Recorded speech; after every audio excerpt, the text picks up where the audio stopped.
If you're a green card holder planning to travel abroad, I know that moment of walking up to the immigration counter can feel nerve-wracking. You've built your life here, your home, your family, your dreams, and the last thing you want is uncertainty about whether you'll be able to return smoothly. I see you.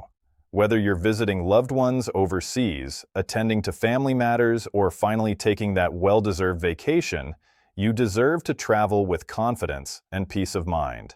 The truth is, 2026 has brought some important updates to airport re-entry procedures that every green card holder needs to understand. But here's the good news.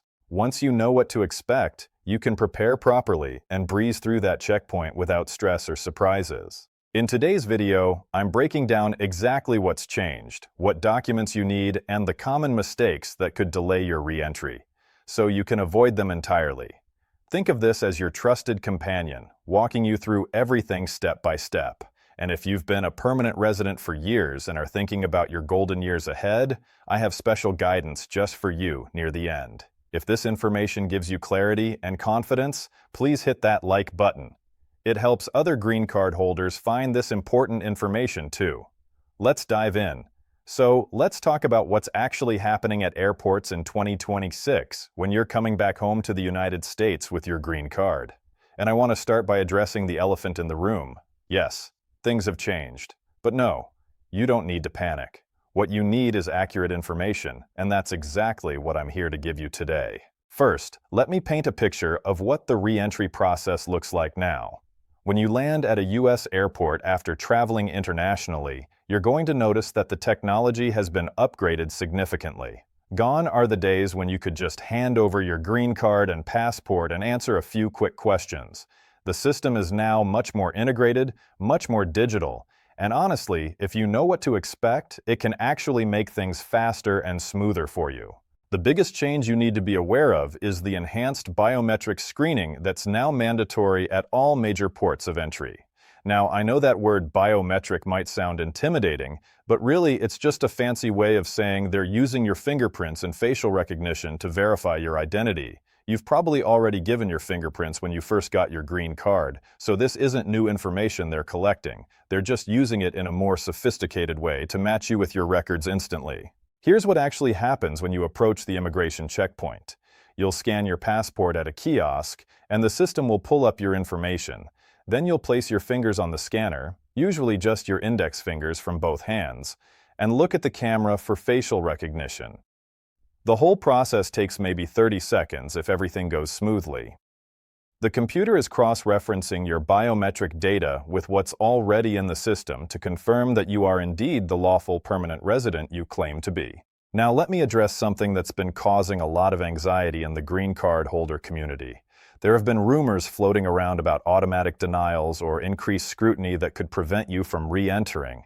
Let me be crystal clear about this. If you are a valid green card holder who has not abandoned your residency and you haven't been outside the United States for an extended period without proper documentation, you have every right to return home. The new rules are about verification and security, not about keeping legitimate residents out. But here's where people get tripped up, and I want to make sure you don't become one of them. The most common issue that causes problems at re-entry is being outside the United States for too long. And when I say too long, I'm talking about trips that exceed 6 months. Now, technically, you can be outside the U.S. for up to 1 year without automatically abandoning your green card. But here's the thing. Once you've been gone for more than 6 months, you're going to face additional questioning. The immigration officer needs to be satisfied that you haven't abandoned your permanent residency. Think about it from their perspective for a moment. If you've been gone for 8 months, 9 months, maybe even approaching a year, they need to understand why. Did you have a family emergency? Were you caring for a sick relative?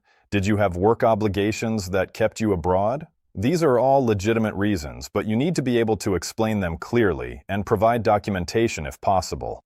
I'm talking about medical records, death certificates, employer letters. Whatever supports your story and proves that you always intended to return to the United States as your permanent home. And this is where I see so many people make a critical mistake. They think that because they have a green card, they can come and go as they please with no questions asked. That's not how permanent residency works.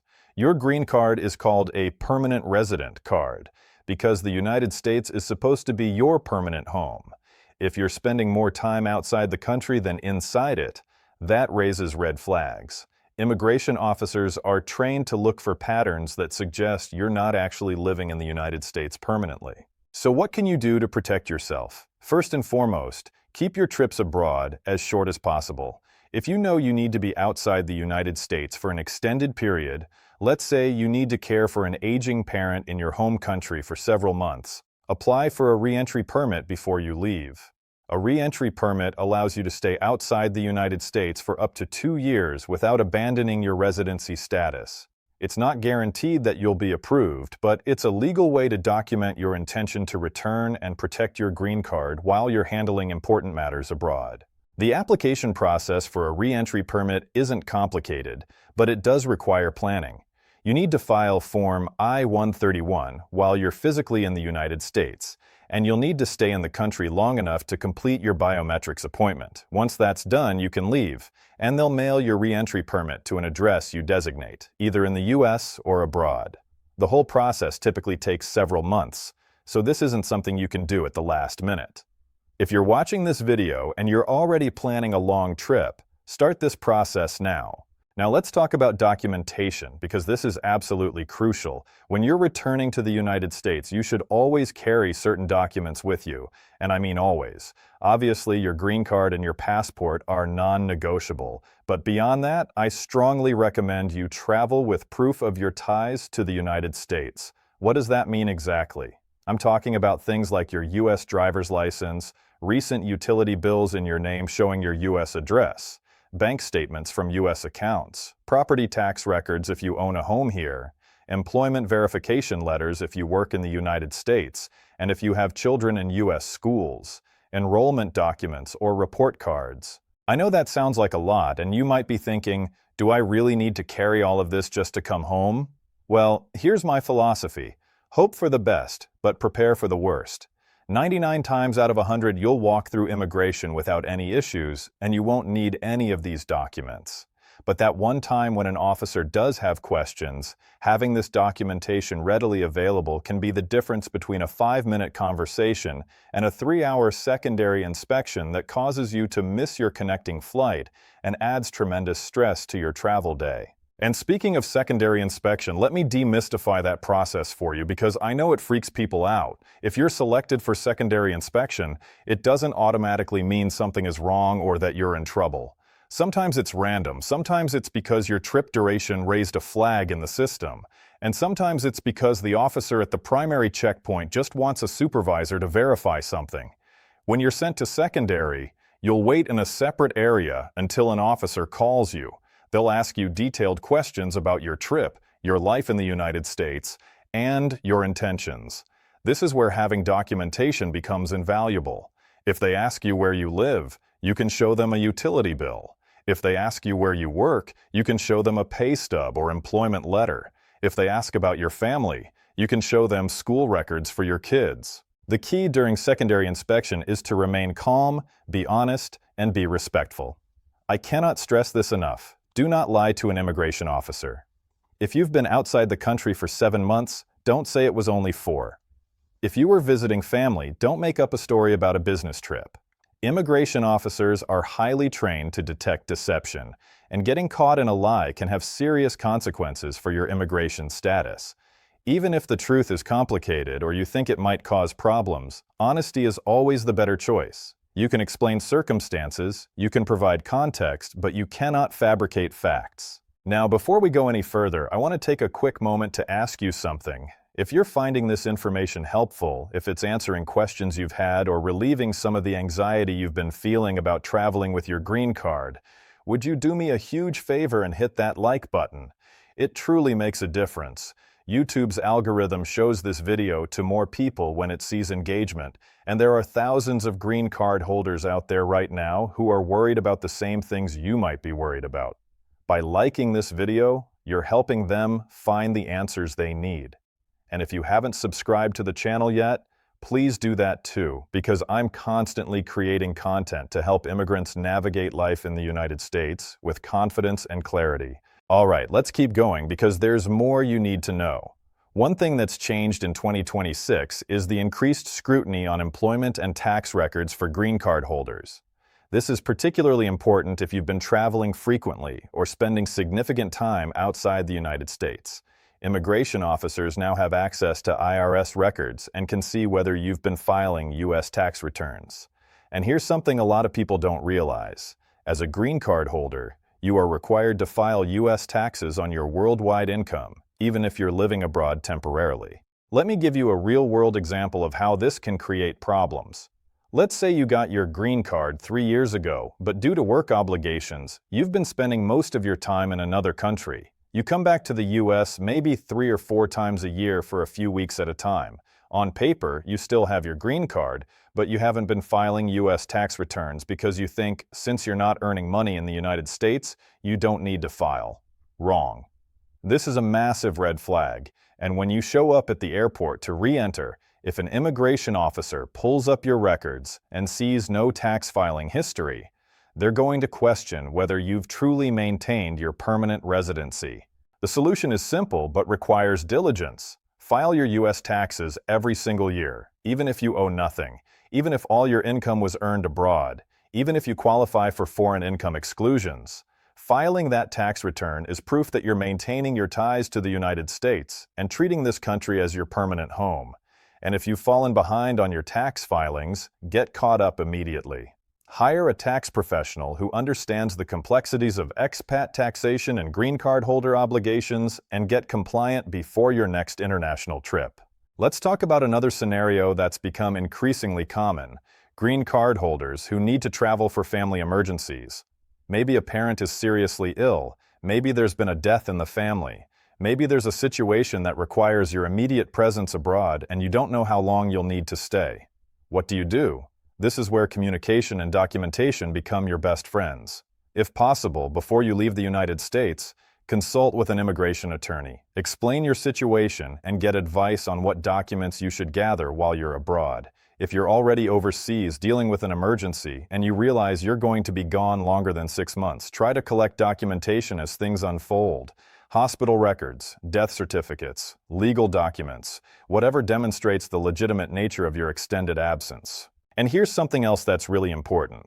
If you find yourself in a situation where you're approaching that 1-year mark outside the United States and you don't have a re-entry permit, you need to understand that you're at serious risk of being found to have abandoned your permanent residency. At that point, you're not going to be able to just show up at the airport with your green card and expect to waltz through immigration. You might want to consult with an immigration attorney about applying for a returning resident visa, also known as an SB1 visa. This is a special visa for green card holders who stayed outside the United States longer than intended due to circumstances beyond their control. It's not easy to get, and it requires you to prove that your extended absence was not voluntary, but it's an option that exists for truly exceptional circumstances. Now I want to shift gears and talk about something that doesn't get discussed enough: the emotional and psychological aspect of re-entering the United States as a green card holder.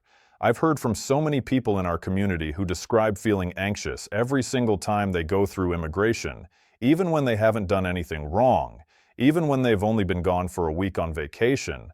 There's this fear that somehow they're going to be questioned, detained, or worse, told they can't come back to their home. And I get it. I really do. For many of you, getting your green card was the culmination of years of waiting, thousands of dollars in fees, mountains of paperwork, and emotional roller coasters. The idea that it could all be taken away at an airport checkpoint is terrifying. But I want you to understand something fundamental. If you are living in the United States, if this is genuinely your home, if you're paying your taxes, if you're not committing crimes, and if you're following the rules about international travel, you have nothing to fear. The new procedures in 2026 are not designed to trap you or trick you. They're designed to verify that people entering the United States are who they claim to be and that they have the legal right to be here. Think about it this way. Every single day, thousands upon thousands of green card holders successfully re-enter the United States without incident. The vast majority of people have smooth, uneventful experiences at immigration. The stories you hear about problems tend to be the exceptions, not the rule. And usually there's a specific reason why someone encountered difficulties. Maybe they were gone too long. Maybe they had a criminal conviction they didn't disclose. Maybe they tried to bring in prohibited items. But ordinary green card holders who are following the rules? They're fine. That said, I always encourage people to be prepared, and preparation starts long before you book your international flight. Maintain clear ties to the United States. Keep your U.S. address current with USCIS by filing Form AR-11 whenever you move. Maintain a bank account in the United States and use it regularly. Keep your driver's license current. If you own property here, maintain it and pay your taxes on time. If you rent, keep copies of your lease agreements. If you have a job, maintain that employment relationship and keep pay stubs and tax documents. Build a life here that's documented and verifiable, because all of those things are evidence of your permanent residency.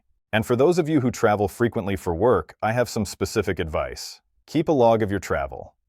I'm talking about a simple spreadsheet or even a notebook where you record every time you leave the United States and every time you return, along with the purpose of the trip. This might seem excessive, but if you're ever questioned about your travel patterns, having this information at your fingertips shows that you're organized, you're tracking your time carefully, and you're taking your residency obligations seriously. Include dates, destinations, purposes of travel, and whether it was for work, family, or vacation. This level of documentation can be incredibly helpful if questions ever arise. I also want to address a question I get all the time. What about applying for citizenship? If you've had your green card for 5 years, or 3 years if you obtained it through marriage to a U.S. citizen, you're potentially eligible to apply for naturalization. And here's the thing, once you become a U.S. citizen, all of these re-entry concerns essentially evaporate. U.S. citizens have an absolute right to enter the United States. You can't be denied entry. You can't abandon your citizenship by living abroad. You have a U.S. passport, and that passport is one of the most powerful travel documents in the world. Now, I'm not saying everyone should rush out and apply for citizenship. That's a personal decision that depends on many factors, including whether your home country allows dual citizenship, whether you feel emotionally ready to take that step, and whether you meet all the eligibility requirements. But if you're someone who travels frequently, who has family obligations abroad, or who just wants the peace of mind that comes with knowing you can never be questioned about whether you're allowed to return home, citizenship is worth seriously considering. The naturalization process has its own complexities, of course, and that's content for another video. But what I will say is this: if you're thinking about applying, don't wait too long. Immigration laws change, administrations change, and policies that are in place today might not be in place tomorrow. If you're eligible and you're even remotely interested, start researching the process, understand what's required, and make an informed decision about your timeline. Before we wrap up, I want to come back to what I promised at the beginning of this video. Special guidance for our seniors, those of you who've been permanent residents for many years and are entering or already in your golden years. If you're older and you need to travel to your home country for extended periods, perhaps to care for aging parents of your own, or to spend time with family, you face unique challenges. The re-entry permit I mentioned earlier becomes even more important for you. Don't assume that because you've been a green card holder for 20 years that you're somehow exempt from the rules about extended absences. You're not. What I've seen happen too many times is that elderly green card holders spend more and more time in their home countries as they age, thinking they can always come back to the United States whenever they want because they've been here so long. And then one day they show up at the airport after being gone for 14 months and they're shocked when they're told they've abandoned their residency. Please don't let this happen to you. If you know you need to spend extended time abroad, plan ahead. Get that re-entry permit. Document your reasons for being away, and maintain those ties to the United States. So here's where we are. You now understand the enhanced biometric screening at airports. You know about the 6-month and 1-year thresholds for international travel. You understand the importance of documentation and maintaining ties to the United States. You know about re-entry permits and when you need them, and you have a realistic picture of what to expect when you come back home. You're equipped with knowledge, and knowledge is power. The bottom line is this: traveling internationally as a green card holder in 2026 is absolutely possible and manageable if you understand the rules and plan accordingly. Don't let fear keep you from visiting family, taking vacations, or handling important matters abroad. But also, don't be cavalier about your responsibilities as a permanent resident. Respect the rules, document your ties to the United States, keep your trips as short as reasonably possible, and when in doubt, consult with an immigration attorney before making decisions that could jeopardize your status. You've worked too hard to get your green card to lose it through a misunderstanding or lack of information. Treat your permanent residency as the precious thing it is, protect it, maintain it, and eventually, if it feels right for you, consider taking that final step to citizenship so you never have to worry about these issues again. You deserve to travel with confidence, and now you have the tools to do exactly that.